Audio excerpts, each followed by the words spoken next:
There it is right now.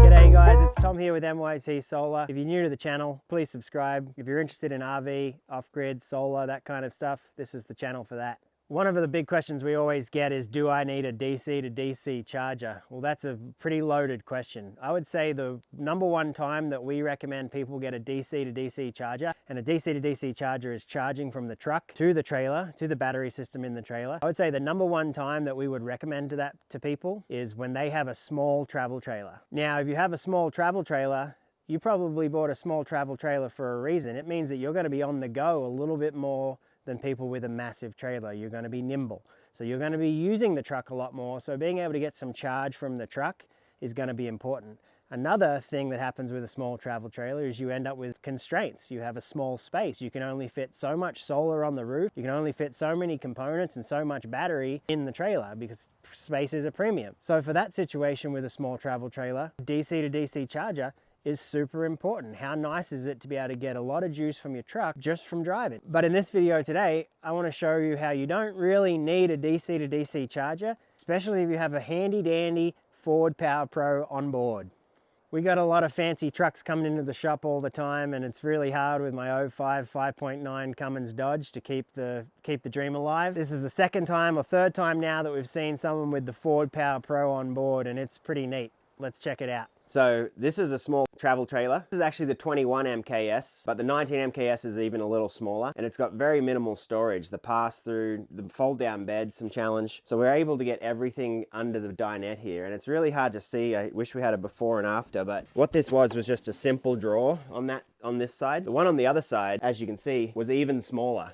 So we used a very small space in a very small trailer to fit a massive system. So for this design, there really is no better battery than the 24 volt Victron batteries. And a lot of our systems these days are going to 24 volt for a lot of benefits. Particularly, we just love the battery size. Unfortunately, the new Orion 1400 XS, which is going to be a 24 volt or 12 volt selectable DC to DC charger, is not available yet. Well, maybe it's available to some people out there who are lucky to get their hands on it faster than we can. So with those 24 volt batteries, we've got a big power bank in a pretty small trailer. Now, one of the important things is making sure that there's many ways to get those batteries charged. Apart from the solar on the roof, we've built the external port for this customer. But being a smaller trailer, this customer is going to be moving on the go a little bit more often than a lot of our customers. We typically talk to our customers about charging from the truck and whether it's necessary. It's some nice redundancy, but I don't find it necessary for every customer unless they're constantly on the go. And that's kind of the plan for these guys. They bought this small trailer on purpose. These guys live in Colorado and they're big hikers, so having a trailer that they can move from point to point was important for them. But unfortunately, as I mentioned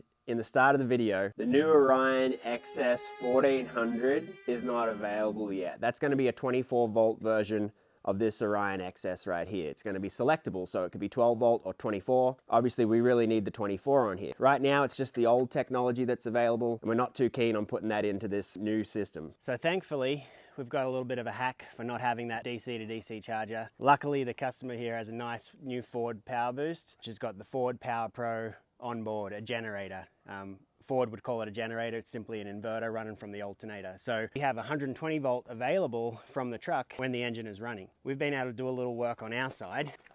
So we've run a second input to the charger inside, to the multiplus, from this power cord that lives at the front here. And we've also done a little bit of wiring on the truck to tie in from their Ford Power Pro, which lives in the back of the bed here. So as well as connecting their 7-pin right here when they hitch up, these customers are also going to use this twist lock connector, hook up 120 volt. This 120 volt can be used either for towing, so powering the multiplus as a charger when they're towing along, or they're just at camp and they need to use their truck as a generator. They don't have to plug in their shore power because we've got a second 120 volt feed coming in to the RV.